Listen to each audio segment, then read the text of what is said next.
Olá a todos e a todas, sejam bem-vindos ao nosso painel aqui, é uma realização da Abranet, junto com o Nick, o Seth, a Unisys, que estão nos apoiando aqui a fazer esse momento com vocês.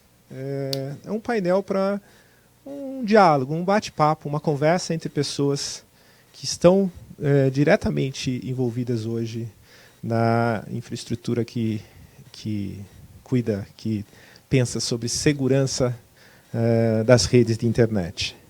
A gente tem aqui hoje participando o Alexis, que tem aqui o Alex, que está da Unisys, a Cristine da CERT, o Klaus do Nick e o Gilberto. E o Gilberto aqui também participando com a gente desse momento. Falando um pouquinho para vocês, a gente está falando assim, a internet hoje, a gente tem diversas perspectivas sobre o que é a segurança digital, né? A gente tem todo um ecossistema, né? Seja um ecossistema de hardware, software, links, backbones, tudo isso para fazer chegar a internet à casa de cada um, a cada empresa, para ela funcionar. E a gente tem que muitas vezes olhar que a segurança é uma coisa muito importante.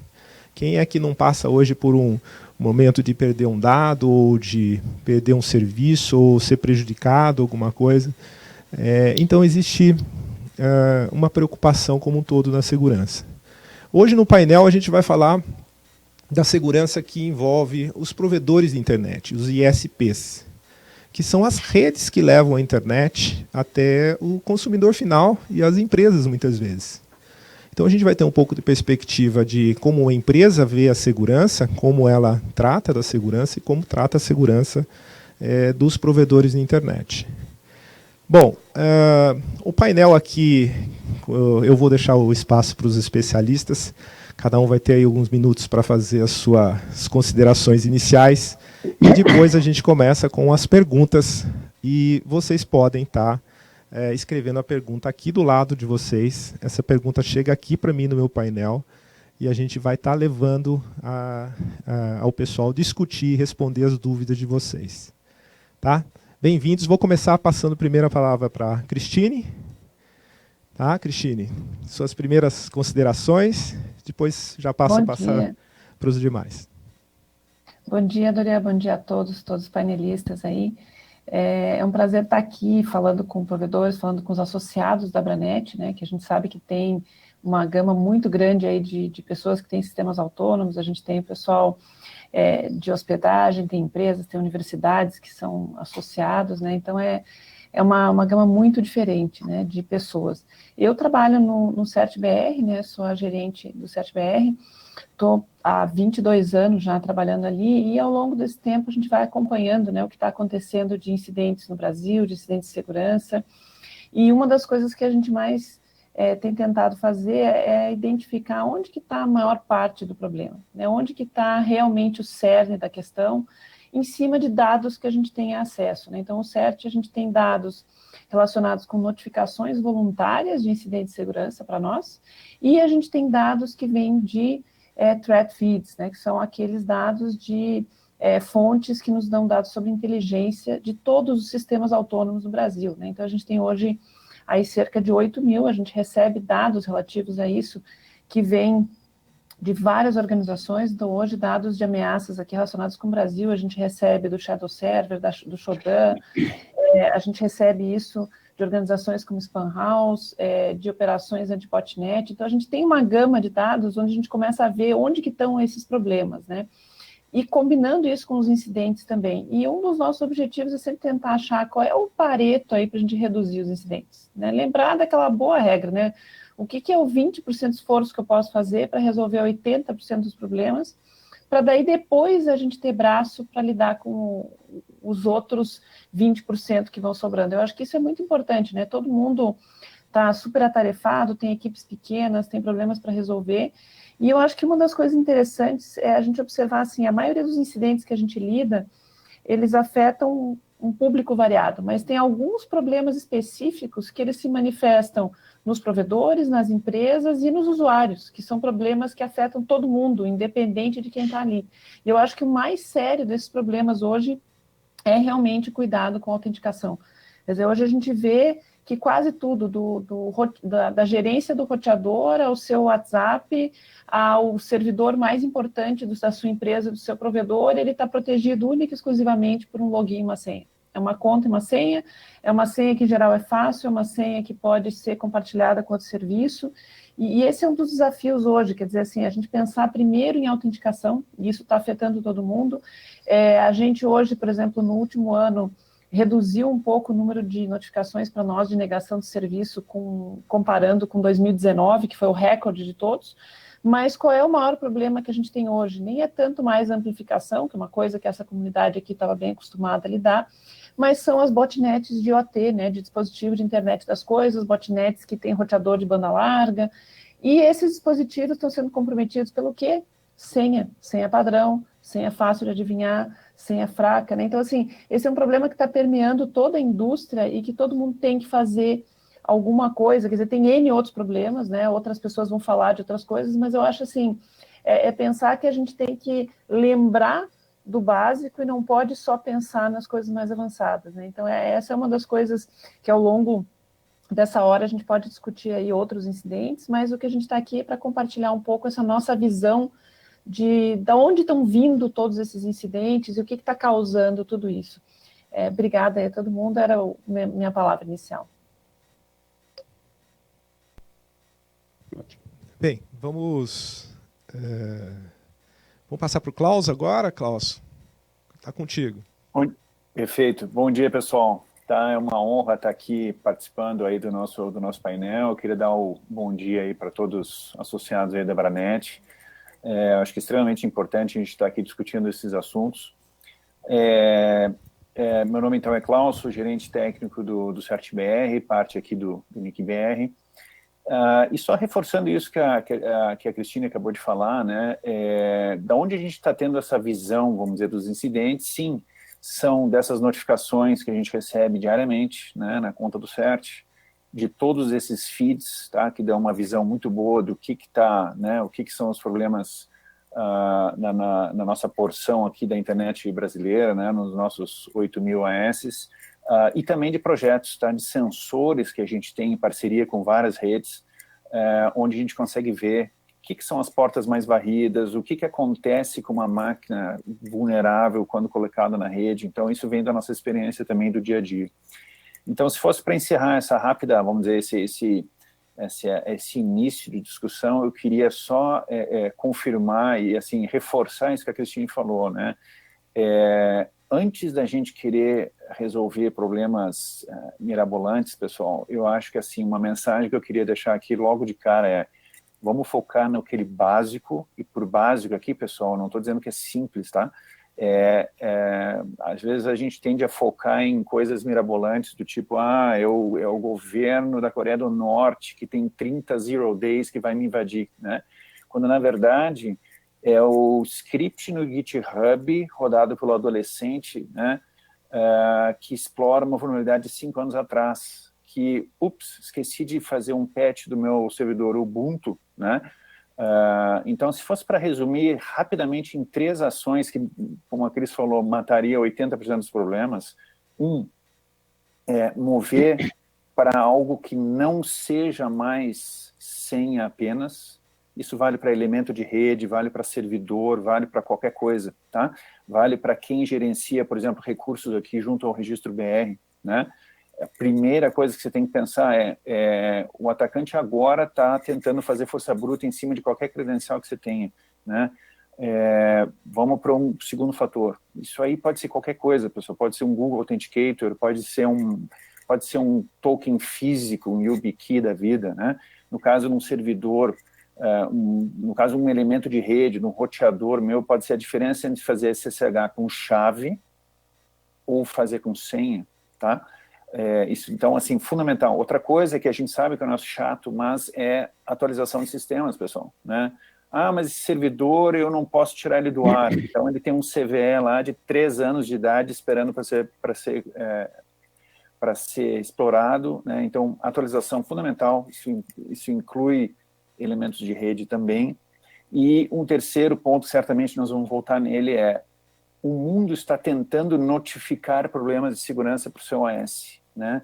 Então, essa é uma hora agora de dar uma olhada no seu RUIS e ver qual é o abuse contact. Se o CERT tentar mandar nossas notificações de amplificação semanais, que a gente manda para milhares e milhares de AS todas as semanas, e isso está chegando para quem na minha organização, né? Quer dizer, você não precisa, às vezes, coisas elaboradas, porque o mundo já está tentando te avisar disso, né? Então, brevemente, eu falei um pouco demais já, mas eu acho que, assim, se fosse para, vamos dizer, começar uma discussão, eu começaria com esses tópicos aí, tá? Agradeço aí.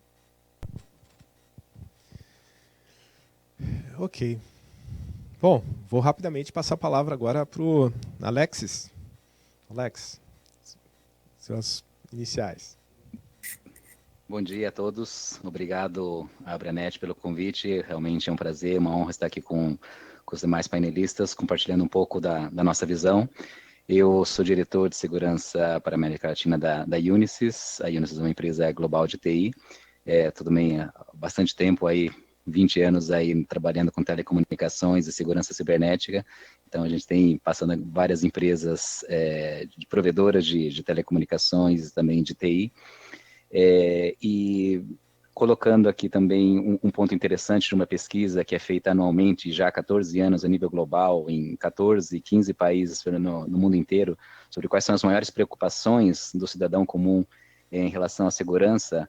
Eu poderia dizer que este ano, por exemplo, no Brasil, 80% das pessoas que foram entrevistadas têm grandes preocupações com fraude bancária, 78% com roubo de identidade, 73% com invasões e vírus e problemas de ataques cibernéticos.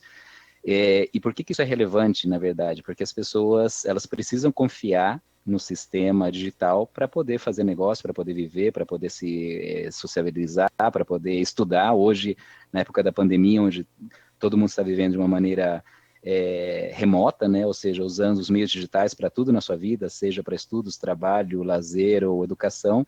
Então, é fundamental a gente focar aí, colocar um certo foco onde são as maiores preocupações do cidadão brasileiro e o que podemos fazer para minimizar essas preocupações, o que podemos fazer do ponto de vista de segurança da internet para minimizar essas preocupações. Então, eu acho brilhante aí a colocação da Cristina e do Klaus, com realmente a lei de Pareto aí com algumas ações básicas podem ser resolvidas grande parte dos problemas, mas também existe um outro lado, tá bom, e os outros 20%, o que fazer com eles, o que pode ser feito, como endereçar, a quem recorrer, quais são as arquiteturas que podem ser feitas ou implementadas para minimizar esses problemas. Então, eu vou dar uma pequena pincelada sobre o que seriam arquiteturas de confiança zero, quais são os princípios, e realmente para que todos tenham um conhecimento nivelado do que está sendo falado também na comunidade, não só brasileira, mas internacional, sobre segurança cibernética do ponto de vista de redes corporativas. Então, essas seriam as minhas palavras iniciais. Muito bem. Obrigado. Vamos agora chamar o Gilberto aqui, Gilberto, contar um pouquinho suas palavras iniciais aqui do evento.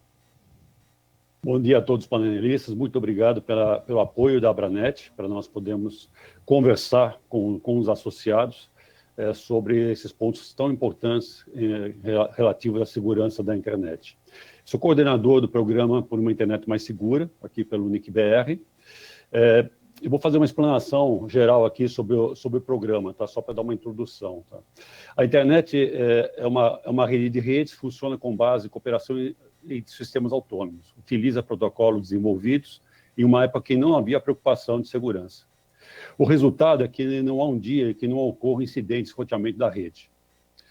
O CERT-BR recebe notificações de segurança, em sua maioria estão relacionadas com varreduras, ataques de ligação de serviço e worms. Em 2017, o CERT passou a notificar os responsáveis pelos endereços IPs de serviços mal configurados, que poderiam ser abusados em ataques de ligação de serviço por amplificação. Então, em 2017 mesmo, no evento X Fórum 11, o CGI e o NIC-BR, com o apoio da Abranet, a Brint, Cientele Brasil e Internet Society, lançaram o programa Por uma Internet Mais Segura, que visa minimizar as causas dos ataques de negação de serviço e reduzir os problemas de roteamento da rede. No plano de ação desse programa, tá? Primeiro a gente fez um ajuste dos custos que eram oferecidos pelo NIC para colocar um maior foco na parte de segurança. Passamos a fazer palestras pelo Brasil em eventos do NIC-BR e das associações de provedores parceiras. Implementamos filtros de tráfego inválido no IX, definimos algumas métricas, né, para acompanhamento das ações. Dado que a maioria dos serviços mal configurados eram das grandes operadoras na época, começamos a trabalhar diretamente com elas, né, na ideia do Pareto, tá, 80-20, com o apoio da Cinza e Telebrasil. Como resultado, já em 2019, houve uma redução significativa dos endereços IPs notificados e verificamos que precisaríamos nos aproximar mais das médias e pequenas operadoras. Nesse momento, então, aumentamos a parceria com as associações de provedores, que são fundamentais para atingirmos o público-alvo. Então, a Rede Telesul, Internet Sul, Telcomp, a Bini, a Pronet, a Abramult, a Abrahosting, além da Abranet e a Abrint, que estavam conosco desde o início. Para facilitar a divulgação sobre o programa, então, nós criamos um site. Você pode encontrar então, esse site no bcp.nic.br/imaiseg. Esse site tem 3 grandes áreas. Tá? Uma área refere-se ao atendimento às notificações do CERT, que são exatamente que a Cristina e o Klaus comentaram. É super importante as comunicações chegarem, né, e serem atendidas. A implementação do Manners, com suas 4 recomendações, ajuda a reduzir os problemas de roteamento da rede, reduzir os ataques de negação de serviço e melhora do relacionamento entre os operadores e fazer hardening das suas redes e equipamentos, que recomenda melhorar os processos de escolha e distribuição de credenciais, principalmente utilizar múltiplos fatores, utilização de protocolos modernos e seguros, manter os sistemas e equipamentos atualizados, entre outras recomendações. Para os serviços mal configurados, hoje, houve uma redução de 60% dos IPs que eram notificados na época. Tá? Então, hoje nós estamos... E hoje são notificados mais as médias e pequenas empresas. Daquela relação que era 80-20, hoje baixou para 40-60. Tá?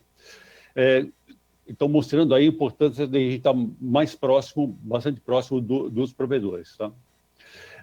Com as grandes operadoras, são realizadas reuniões bimestrais. Com os SPs, com maior quantidade de serviços mal configurados, são realizadas reuniões de esclarecimento e acompanhamento. Para ambos, no final de cada mês é enviado um relatório para acompanhamento, e nessas reuniões são tratados temas referentes às configurações dos serviços mal configurados, atendimento às recomendações do Manners e implantação do RPKI. Então, essas são minhas palavras iniciais aí, para ter um contexto aí do que é o programa da Internet Como Segura. Muito bem, Gilberto. Obrigado pelas palavras aqui. Eu acho que tem muita instrução. O evento está aqui acontecendo, a gente tem muita instrução, assim, tem dados para vocês acessarem, que nós vamos deixar os links para vocês aqui, toda de informação, onde que estão isso, onde que tem a informação. Ela tem bastante coisa hoje no trabalho de se pesquisar. A gente só precisa ser chamado a atenção. Bom, como o nosso tempo eu quero aproveitar essa reunião aqui, esse painel com essas pessoas, eu vou logo colocar a primeira pergunta aqui do nosso embate. Todo mundo sabendo que nós estamos vivendo um momento que... dizer que o momento que a gente está vivendo de internet é um momento que ela foi usada não digo ao extremo, mas muito mais intenso. As pessoas estão ficando mais conectadas na internet, as pessoas estão trabalhando no remoto, elas estão substituindo, fazendo suas lives, vídeos, assistindo streaming. Tudo isso já existia antes da pandemia. E eu acho que o que seria essa pandemia ou esse momento que a gente está vivendo, se a internet não tivesse toda essa preparação, essa disponibilidade da gente. E eu acho que a internet, falando para vocês, ela tem um papel hoje dela aproximar as pessoas. Olha, nós estamos conseguindo aproximar pessoas que teriam muito mais difíceis de aproximar antes desse momento. e poder levar esse conhecimento para mais pessoas sobre segurança, para todos os provedores, que muitos não tinham nem acesso a isso, que podem estar ligados em qualquer lugar do Brasil, distante ou não, é um benefício, uma conquista. Então eu digo que com todo esse uso de mais intensidade de internet, mais conectividade, mais gente, sabe, extraindo o máximo da rede, eu queria saber de vocês, isso gerou um aumento de ataques nas redes, isso aumentou o número de incidentes. Como é que vocês veem nesse cenário esse uso intenso da internet versus a intensidade que a gente está tendo desses momentos de serem recebidos esses ataques aí nas redes ou sendo vulnerável? Quem que pode começar com isso? Klaus, quer começar? Você falou um pouco dali, depois a palavra... Posso começar assim, André. Eu acho que você levantou algumas questões importantes. Eu queria talvez só fazer um contraponto, assim, né? A gente às vezes discute um pouco essa questão de ataques versus essa época de pandemia, né? E eu acho que a reação inicial das pessoas é assim, meu Deus, o número de fraudes aumentou muito com temas de pandemia. E, para falar bem a verdade, a gente no CERT começou a medir explicitamente isso daí, né? Será que realmente aumentou? E quando eu falo sim, fraudes cujo tema é a pandemia. E, na verdade, a gente teve números baixos, tá? A gente começou a medir isso explicitamente, depois talvez a Cris queira falar números específicos, mas não foi o que a gente observou, tá? Phishing que tenha como tema auxílio emergencial e coisa e tal, tá? Não estou dizendo que o número de fraudes em geral, tá? Mas assim, com um tema específico, isso não aconteceu, tá? Então, às vezes a gente fica, é fácil a gente cair de repetir essa, né? Parece que faz sentido, tá? Mas a gente realmente mediu e não observou isso aí. E eu até ia levantar uma outra lebre, que é o seguinte: vários dos ataques que a gente está vendo agora não são muito diferentes de pré-pandemia, né? Foi aquilo que a gente falou no início. Mas e aí, força bruta, sistema desatualizado, tudo isso continua, tá? O que a gente pode talvez avaliar é, sim, tráfego aumentou muito, vi de números do IX aqui de São Paulo, batendo recordes, né, todo dia, é até difícil você se manter atualizado, né? Não, agora estamos com não sei quantos terabits, né? Não, peraí, isso aí era semana passada, né? Mas se a gente olhar esses ataques, vamos dizer, abre aspas, antigos, eles continuam firmes e fortes, tá? Então, acho que, sim, a gente pode até argumentar que talvez o perfil de utilização mudou um pouco. Então, você tem gente em casa que agora está usando um acesso via RDP, via VNC, que antes não usava, está usando uma VPN da empresa, tá? E aí, de novo, a gente cai naquela discussão, VPN é essa que é protegida por senha apenas, né? Então, de novo, aquela história do, e aí, como é que você se conecta? Bate uma senha fraca e está dentro, né? Então, só queria levantar, talvez, os colegas painelistas, eles talvez queiram colocar uma outra linha aí, mas eu queria fazer um pouco esse contraponto que, olha, os ataques pré-pandemia continuam fortes, tá?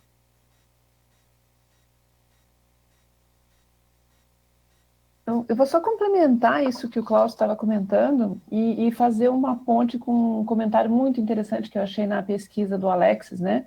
Que ele colocou assim, se eu conseguir anotar corretamente, né, que principais preocupações eram fraude, invasões, problemas com identidade, né, problemas de maneira geral de autenticação.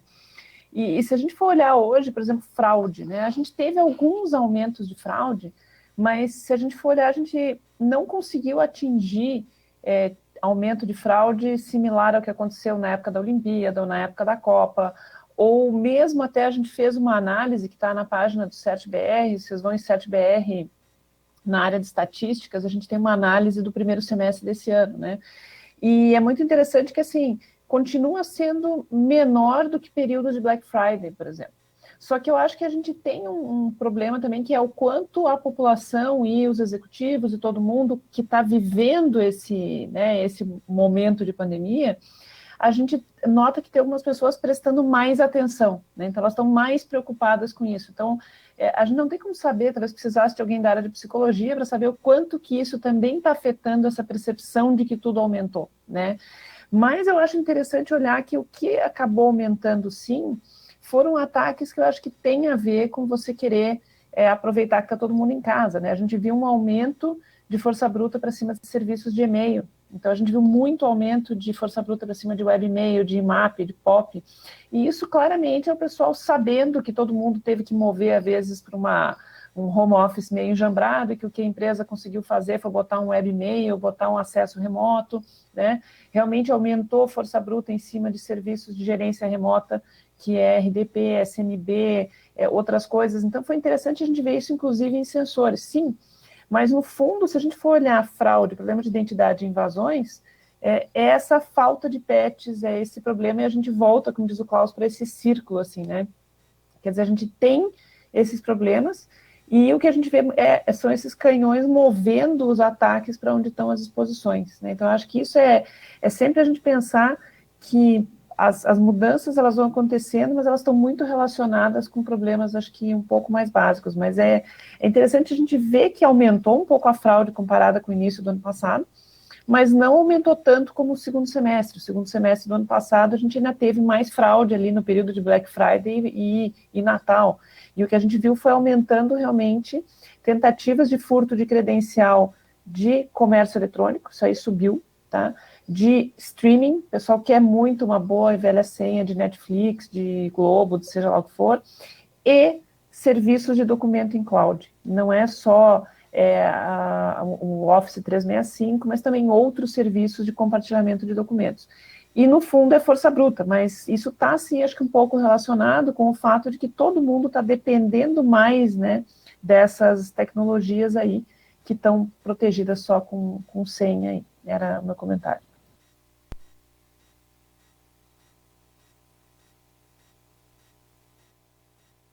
Se eu posso claro. comentar alguma coisa sobre isso, Dorian.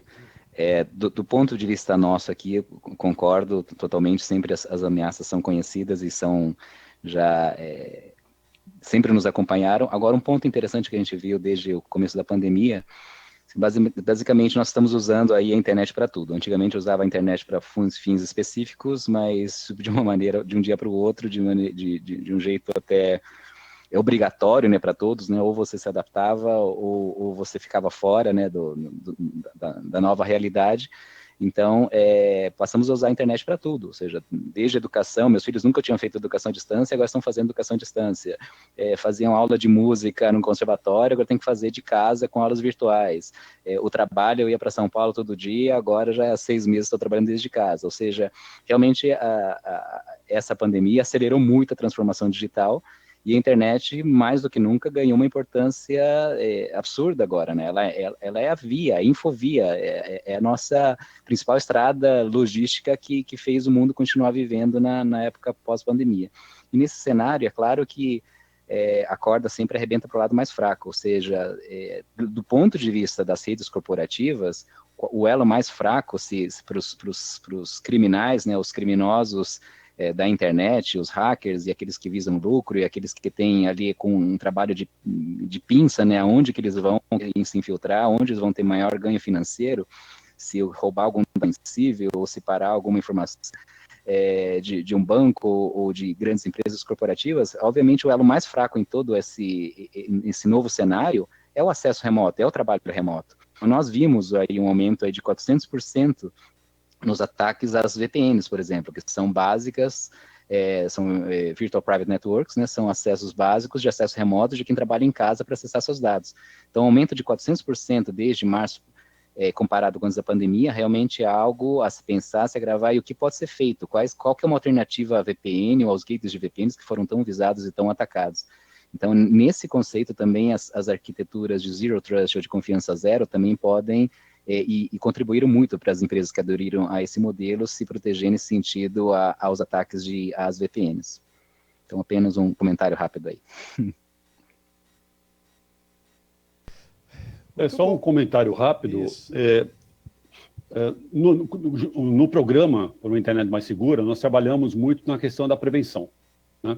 Então, tem uma interação bastante grande com os provedores nessas reuniões, e eu percebi que com a pandemia, principalmente no início, lá para março, abril, até maio, havia uma preocupação muito grande com a expansão da rede, atendimento ao cliente, né?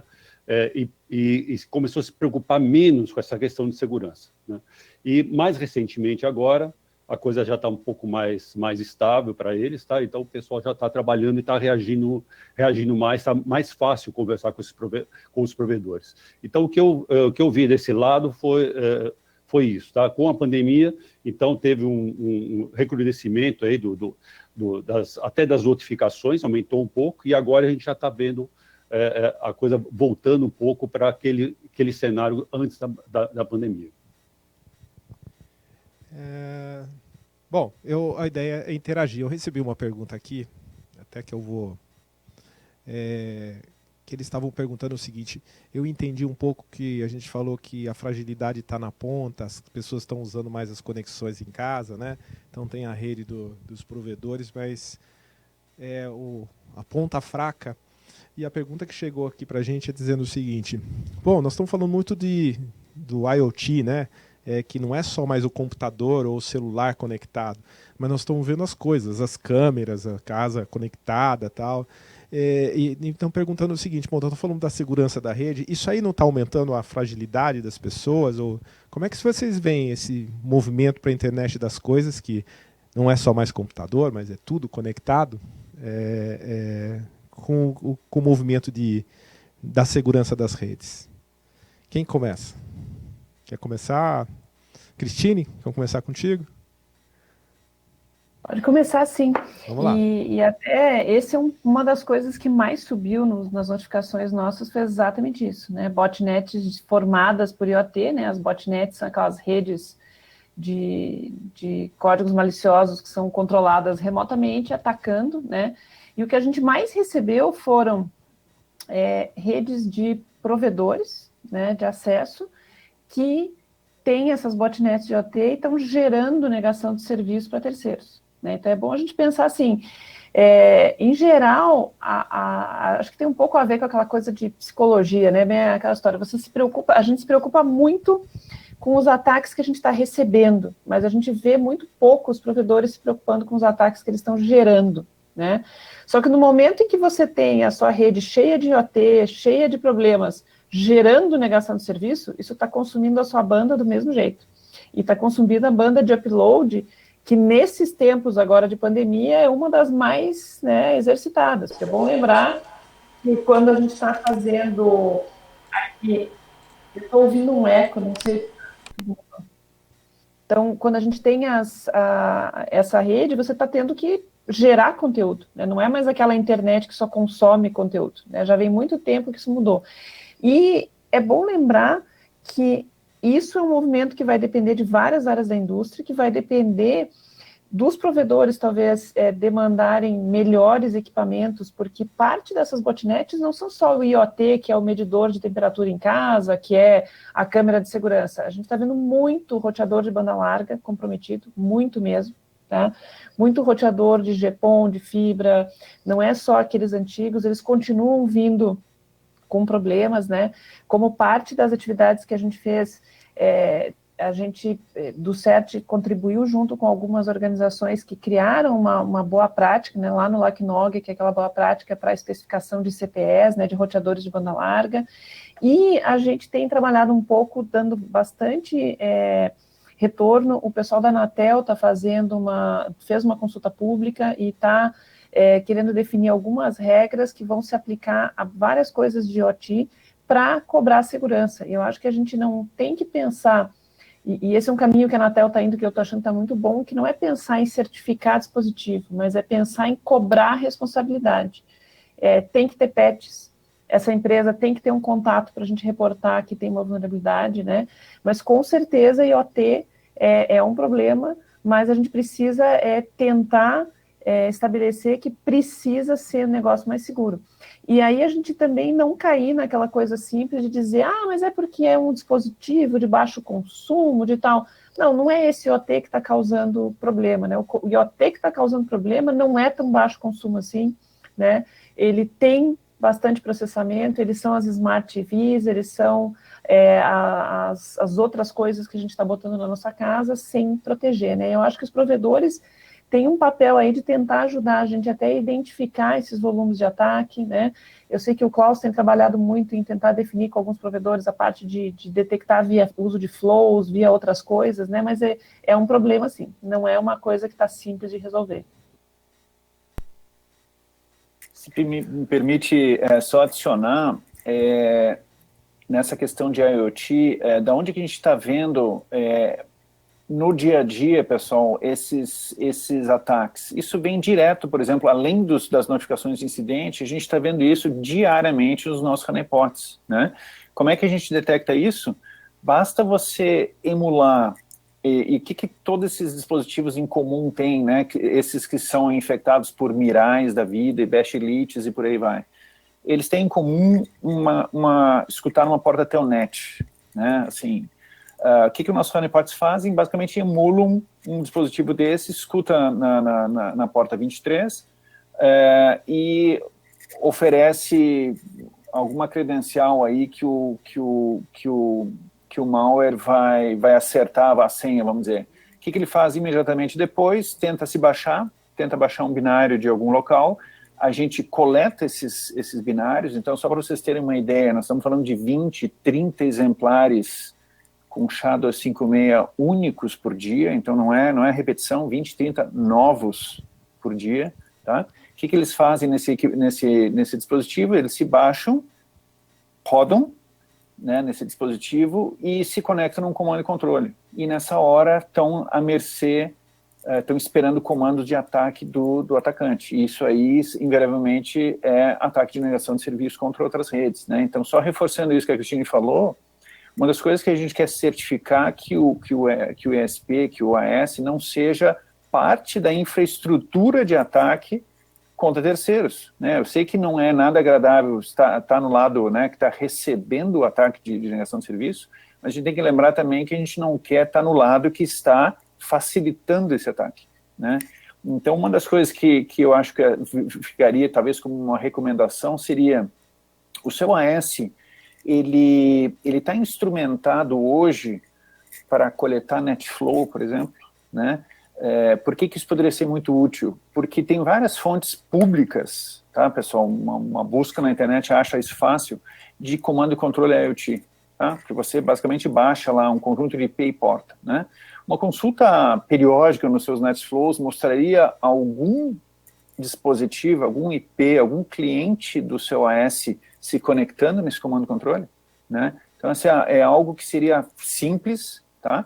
A maioria dos equipamentos de rede já teriam isso de maneira fácil para exportar esse tipo de NetFlow e poderia ser muito efetivo no sentido de limpar, que vai também, é muito do que o Gilberto está falando, quer dizer, a gente limpar o nosso quintal, né?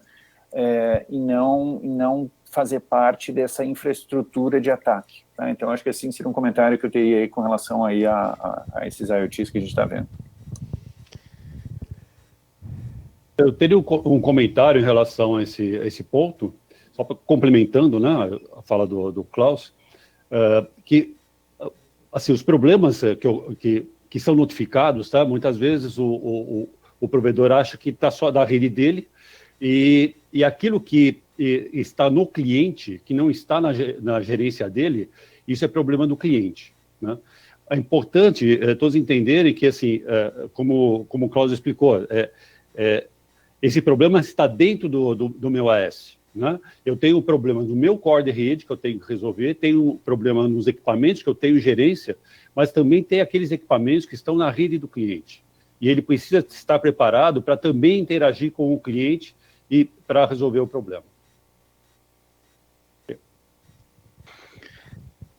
Adicionando só um ponto também, do ponto de vista das redes corporativas.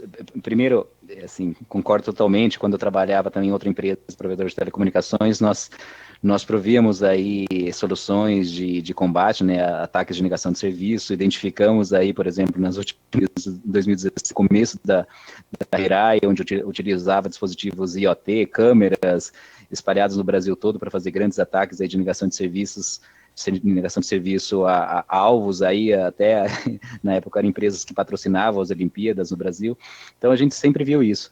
Agora, do ponto de vista da rede corporativa, quando você tem também mecanismos IoT, e hoje mais do que nunca o IoT está sendo utilizado amplamente na indústria para fazer desenvolvimento das produções, do setor energético, etc., tem visto que esses ambientes também têm sido alvos agora, não só de ataques DDoS, mas também de ataques específicos aí para parar uma produção, para parar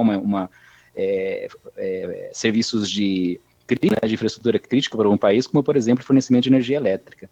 Então, a gente viu vários ataques a empresas de energia na América Latina desde nesse ano, né, após abril para cá, e realmente existe aquela pergunta, mas o que pode ser feito, como pode ser feito, como posso proteger meus dispositivos IoT? As grandes empresas têm essa preocupação, e obviamente quando você está falando de uma, por exemplo, uma subestação de energia elétrica, ela utiliza aí links de internet do provedor mais próximo ali. Às vezes as incumbents, ou as grandes provedores de internet, as grandes telcos não chegam ali também. Então, faz parte da preocupação desta comunidade, desse público de ISPs, etc., também entender o que acontece e como podemos ajudar o nosso cliente, que é aquela empresa que depende do seu serviço de internet para viver, para se comunicar e para prestar serviços básicos à população, como fornecimento de energia.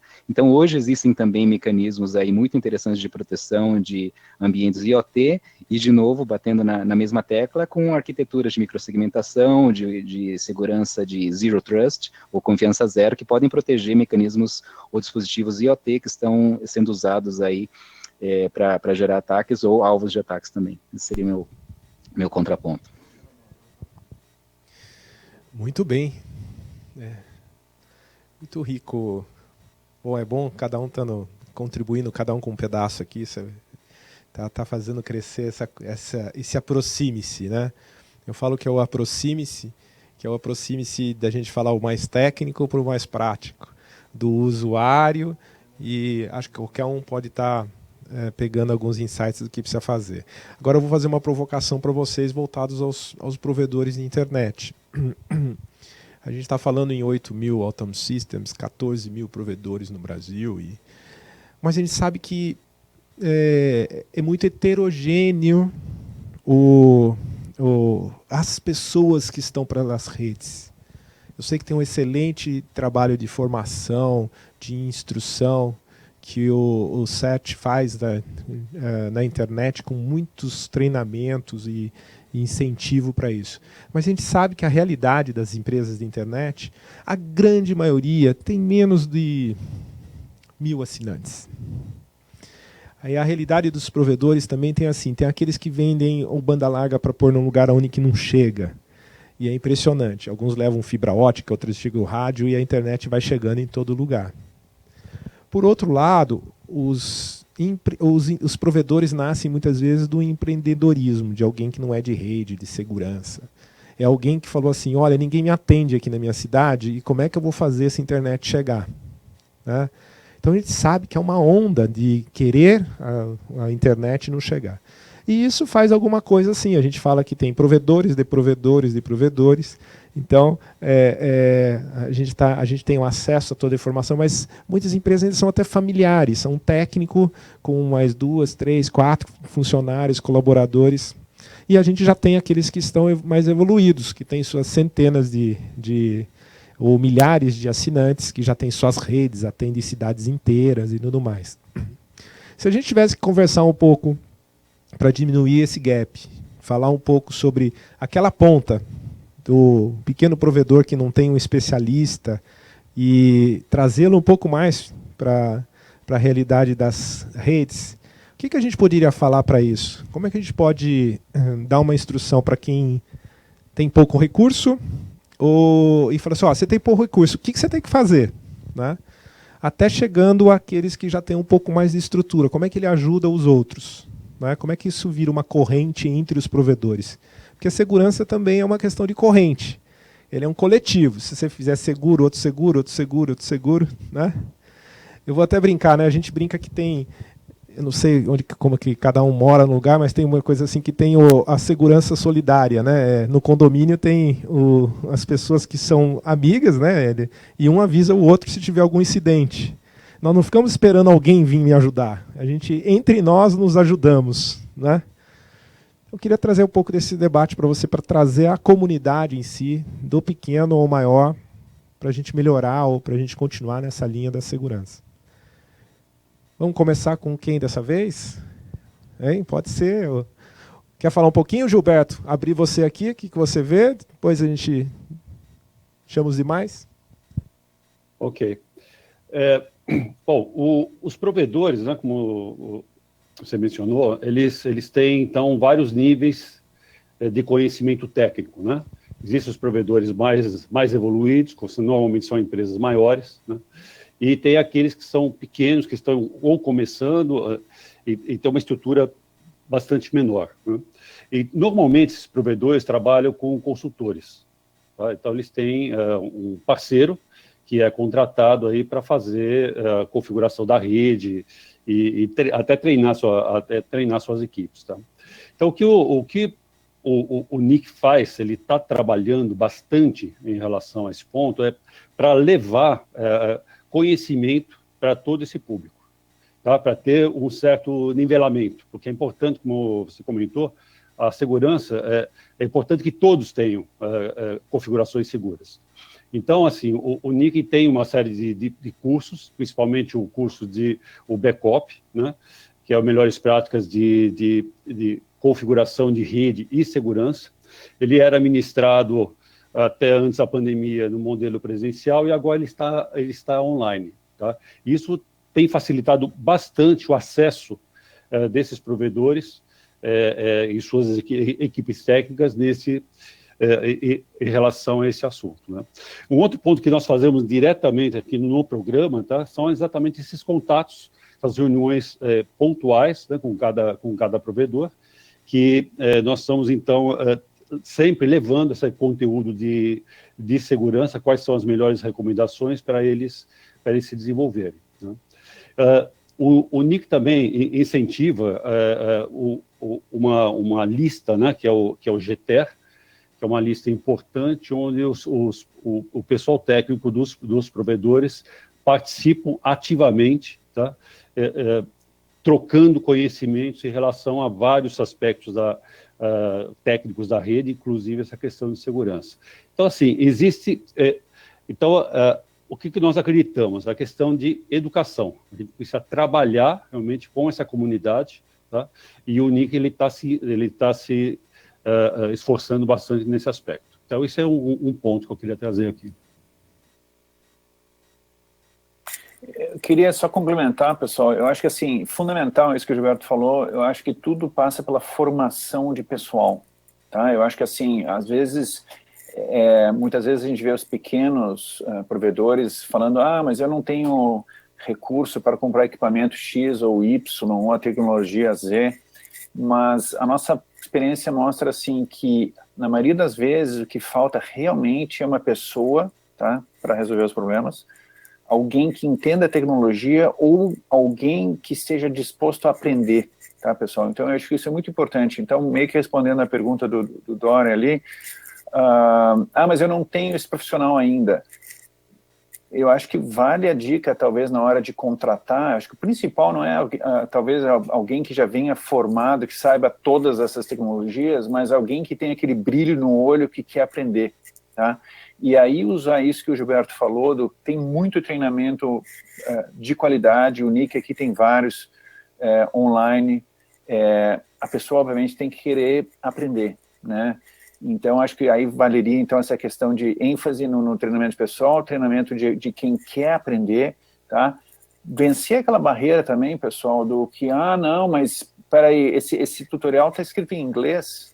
Sim, vai estar escrito em inglês, e quanto mais cedo a gente avançar nisso e falar sim, cara, a habilidade de leitura em inglês é algo que vai fazer deslanchar a sua habilidade de resolver problemas, achar coisas, né, e resolver, e não estamos só falando de questões de segurança, questões de configuração em geral do seu provedor, tá? Questão de manners, RPKI, tudo, tá? Mas então, acho que assim, eu enfocaria nessa questão de formação de pessoal, que é isso que vai fazer a diferença. Eu acho que no dia a dia pode ser uma equipe pequena, mas motivada e com conhecimento, faz uma tremenda diferença de uma equipe de 50 pessoas que não sabe o que está fazendo.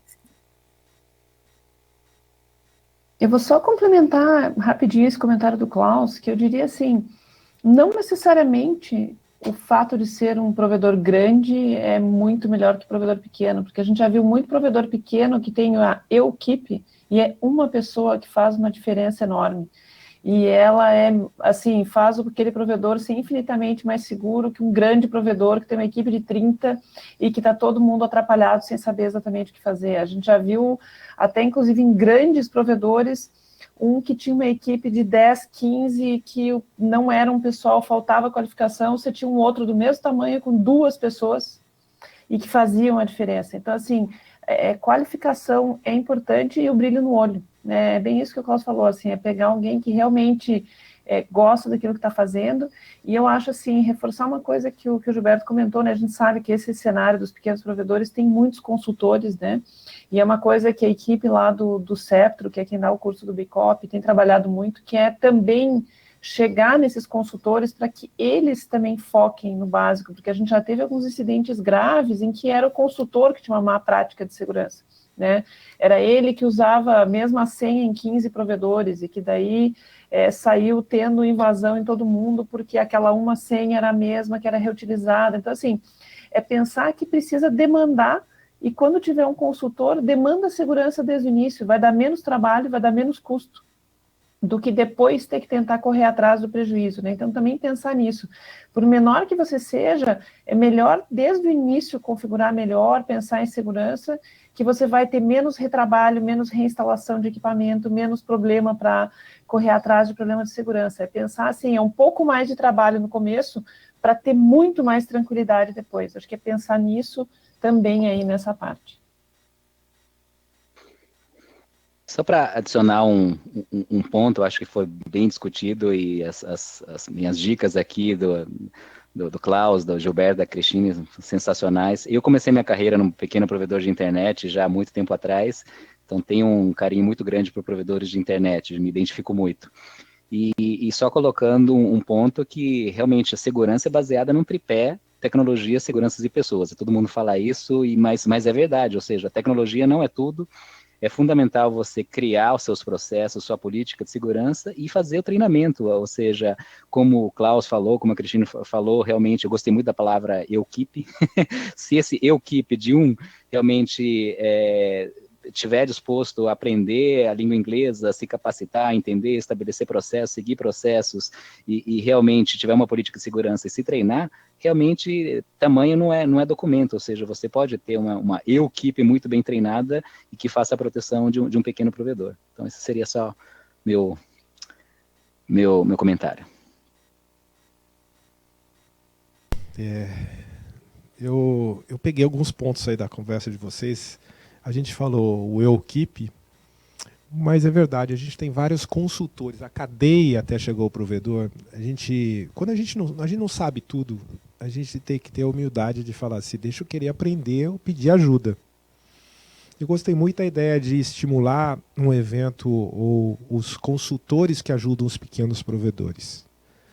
Porque de repente o pequeno está com tanta coisa ao mesmo tempo na volta dele e a gente pegar a cadeia, pode ser os consultores, podem ser os próprios fabricantes, estimular os fabricantes a fazer seus webinars, seus treinamentos e colocar de repente estimular eles a colocarem na pauta coisas de segurança, olhar os consultores, os instrutores.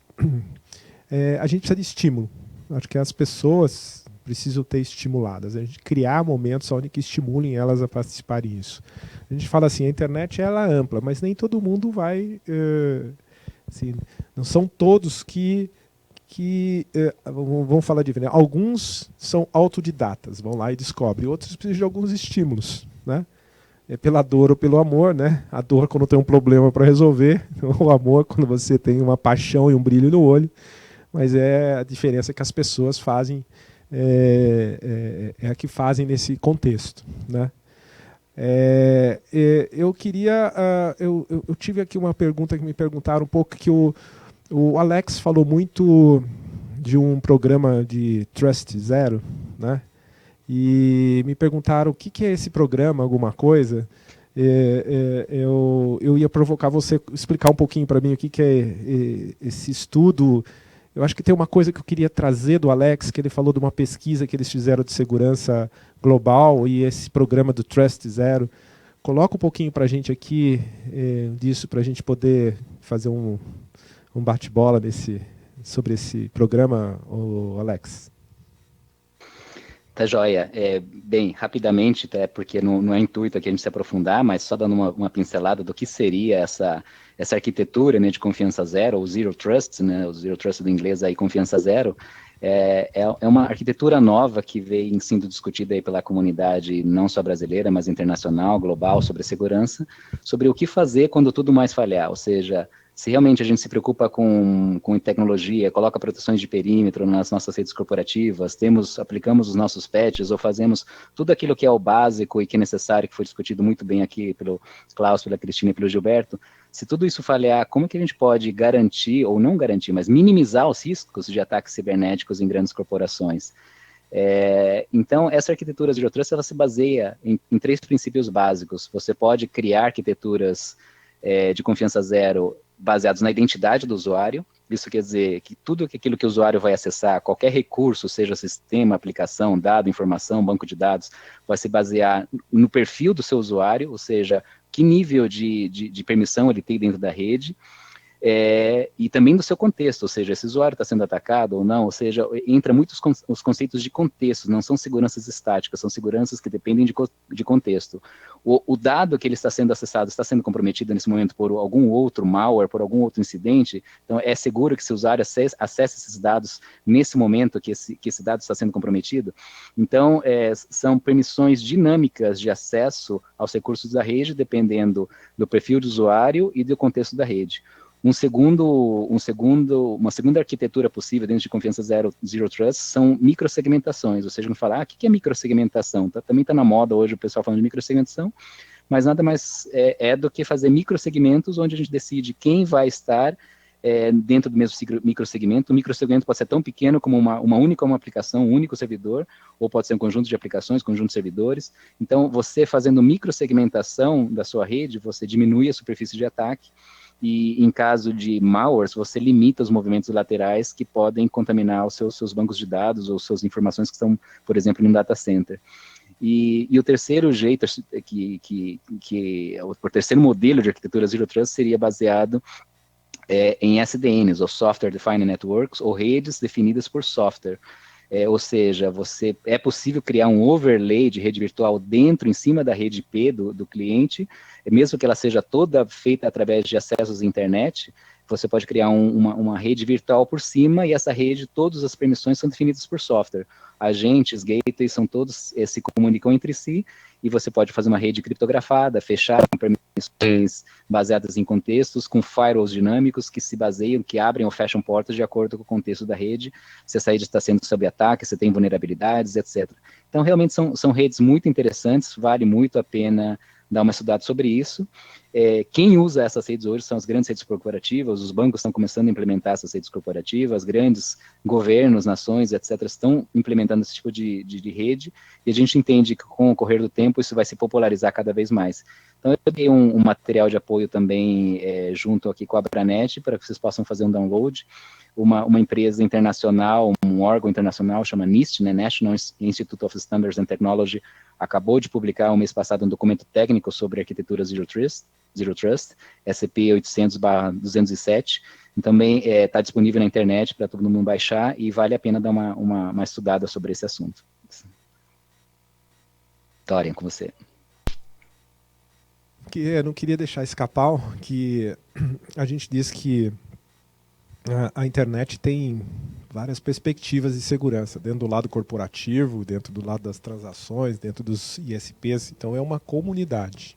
Então ela tem que ser uma parte da cultura, né? Se todo mundo começar a enxergar, quanto mais pessoas fizerem parte tiverem com isso na sua cultura, nós vamos ter uma internet mais segura.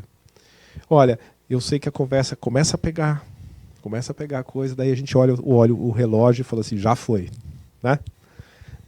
A internet tem algumas coisas que que ela permite essa facilidade nossa, né, de conectar à distância rápido, mas nós estamos chegando ao final do nosso plano, né? Nós tínhamos combinado aí, tem mais ainda uns 5 ou 7, 10 minutos, e teria várias perguntas aqui ainda, algumas perguntas que tiveram aqui, acho que as respostas foram dadas aqui entre esse macro tema nosso, e então eu vou convidar vocês a gente deixar uma mensagem final, cada um, sobre esse debate nosso, sobre a segurança das redes, para a nossa audiência, e já deixar acertado para as pessoas que nós vamos deixar colocado esse conteúdo à disposição depois on demand, e os links, nós vamos mandar para todos os inscritos os links dos materiais que a gente comentou por aqui. Tá?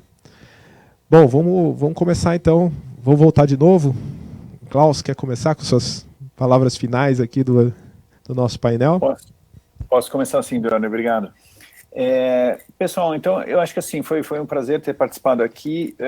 Eu queria deixar vamos dizer, um pensamento final aí, uma reflexão final para todos, para a gente, eu acho que assim, antes da gente pensar em, mas isso é melhor para segurança, ou não é para segurança, ou é para um bom funcionamento da rede, ou não é, eu acho que assim, antes disso, eu acho que seria bacana se todo mundo saísse com um pensamento, um mindset do o que é a coisa certa a fazer, né? Um pensamento de boas práticas. Às vezes a gente sabe que, ainda mais em equipes pequenas, às vezes o cara está sobrecarregado, vem aquela história do, putz, cara, mas isso dá muito trabalho, né? Putz, eu vou ter que fazer isso em todos os servidores, né? Mas eu tenho que aplicar patch também nas minhas redes, nas minhas máquinas da rede interna, né? E a resposta é sim, e aí eu acho que se a gente pensar, desviar dessa coisa do, mas isso dá trabalho ou não dá, é seguro ou não é, e pensar do, cara, qual é a coisa certa a fazer, né? E seguir por essa linha, tá? Então, assim, isso inclui coisas pequenas, como você vai botar um servidor web no ar, HTTPS por default, né? Assim, mas será que precisa? Eu queria deixar todo mundo com essa ideia do, qual é a coisa certa a fazer? O certo seria realmente um HTTPS mandatório, hoje em dia dá para fazer isso fácil com Let's Encrypt, beleza, faz isso, tá? E então acho que assim, a gente resolve vários problemas, não apenas de segurança, acho que na hora que a gente for mais ou menos por essa linha. Então acho que esses seriam minhas ideias finais aí. Muito obrigado.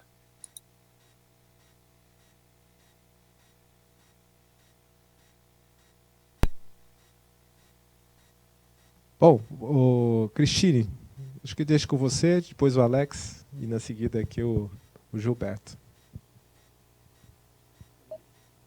Ok, obrigada, Dória, obrigada a todo mundo. Eu acho que nessa linha do que o Klaus falou de fazer a coisa certa, a mensagem final seria crie hábitos, né? Geralmente o que a gente nota, né, você começa a fazer as coisas de um jeito e aí você não quer mudar, não quer fazer algo de outro jeito. E criem hábitos pensando que tentar consertar depois algo que começou errado é mais difícil, né? É muito mais difícil. E nesse ponto eu acho que é pensar desde o início, olha, sim, vou instalar esse servidor, ele vai estar protegido, eu vou botar um SSH, eu vou desabilitar a Telnet, eu vou fazer isso, fazer aquilo, vou colocar como hábito agora que uma vez por semana eu vou fazer tal coisa, né? Vai criando esses hábitos mais seguros, porque eu acho que assim, aí fica mais fácil fazer a coisa certa, e fica mais fácil implementar boas práticas, né? Eu acho que pensem também, a gente tem inúmeros casos, quer dizer, a gente não pode compartilhar quem era exatamente, né? Mas a gente teve casos, assim, de pequenos provedores. Era um provedor que tinha 6 mil clientes. Pegou Mirai nos 6 mil roteadores de banda larga dele. Os 6 mil CPS. Não tinha como fazer remoto. O negócio virou um tijolo, como diz o pessoal. Ele teve que ir na casa de cada um. Teve que trocar todos os roteadores, né? Quase faliu o provedor. E, daria para fazer alguma coisa? Daria para talvez ter comprado um que fosse alguns centavos mais caro, ter configurado ele na primeira vez já mais seguro, ter gerência remota, né? Então, pensar assim que planejar, mas gerar um hábito, né? Gerar um hábito de começar pensando nessas questões de segurança, porque isso vai dar uma estabilidade maior para o provedor também, quando ele não for afetado por um problema de segurança, quando for mais fácil aplicar um patch em larga escala, quando for emergencial, né? E pensar realmente nisso, do tipo, você quer ter a rede funcionando, mas não é de qualquer jeito. Ela tem que estar funcionando bem, né, e fazendo parte para a gente ter um ecossistema mais seguro de internet mesmo. E eu agradeço aí todos os panelistas, todo mundo que assistiu e todo mundo que vai nos assistir, né, já que vai ficar disponível isso aqui. Obrigada, pessoal.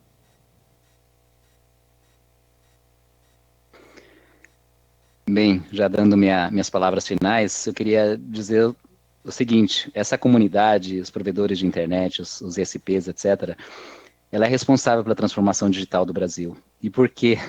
Porque a infovia da informação, ou seja, a internet que nós utilizamos, é a estrada que liga o Brasil de norte a sul e leste a oeste. Então, esse grupo de pessoas tem uma importância crucial na transformação digital, na continuidade e no crescimento do Brasil.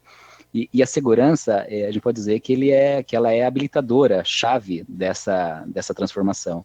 Então, compete a cada um de nós, pequenos, grandes, médios, etc., tomar consciência do que pode ser feito, como disse muito bem o Klaus, o que é certo fazer, quais que são as melhores práticas.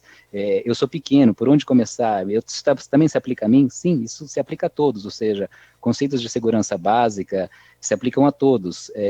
E esse treinamento, esse conhecimento, estudo, essa progressão, essa evolução de você querer construir, crescer e fazer melhor do que você fez ontem, eu acho que parte de cada um de nós. Então, eu acho importantíssimo todos nós, né, continuarmos aí aprendendo, estudando, vendo quais são as melhores práticas, implementando isso dentro das nossas organizações, das nossas empresas, de serviços ou de redes corporativas. Então, acho isso fundamental.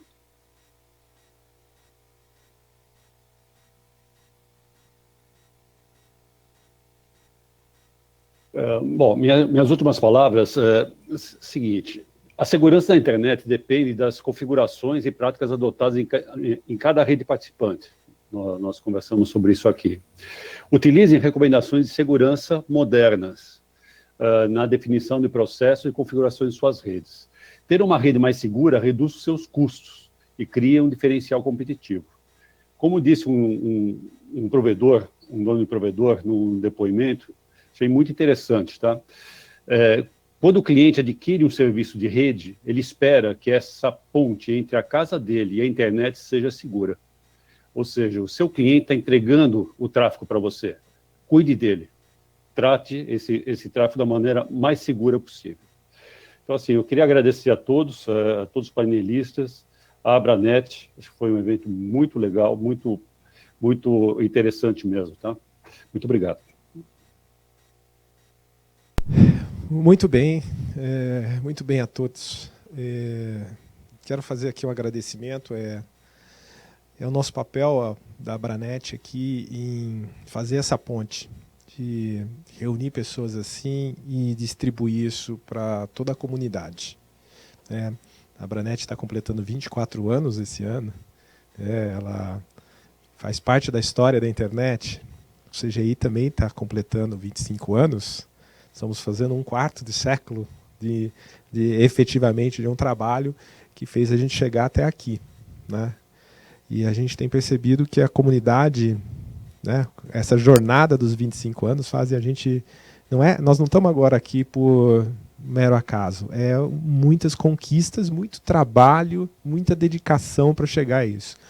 Que a gente pode dizer certamente que o modelo da internet brasileira ela é referência para muitas outras nações e países. As pessoas vêm escutar o que a gente está fazendo de prática. Não é?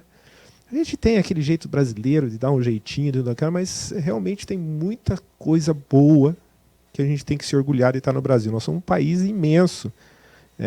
O número para cobrir todo um país desse não é uma coisa que você consegue, né? Muita gente vê de economias pequenas fazendo que resolve a coisa, mas o tamanho deles é menor que um estado, menor que uma cidade, né? Eu costumo comparar, que a gente quer sempre comparar falando assim que nós somos que nem a Suécia ou com a Finlândia, mas eu falo, a Finlândia tem 5 milhões de habitantes, menor que a cidade de uma cidade. A Bélgica tem 10 milhões de habitantes, a cidade de São Paulo tem mais do que isso. Então, a gente vê as pessoas nas práticas, só que a gente tem uma coisa muito robusta, então tem que ser uma coisa coletiva, né? Eu acho que essa relação, essa parceria que a gente tem com o NIC, com todo esse movimento aí da internet, com os empreendedores que estão desbravando ainda a internet em muito lugar. Sabe que deixa a gente um pouco desafiado quando alguém fala que a internet está assim de um lado e do outro. A realidade é bem diferente nos Brasis que a gente tem, né? E os provedores têm esse papel que ninguém pede para ele ser lá o provedor ou ele ir lá e montar uma coisa. Ele vai lá porque ele quer ter a internet, ele quer fazer uso. Então cabe a gente dar esses caminhos para ele ser sustentável, para ele ser viável, para ele não ter esse prejuízo aí e afetar tantas pessoas. Então eu queria deixar o agradecimento ao NIC, ao SET, à Unisys, e aqui a toda a produção que ajudou a gente a fazer, da ISAT, do Streaming Vídeo, que fez esse nosso painel ficar um pouco mais, né, bacana aqui dessa interação toda. E deixar aberto o convite para outros eventos e outros debates, a gente trazer essa discussão para levar a mais pessoas. Muito obrigado a todos. Um excelente dia e nos falamos. Obrigado.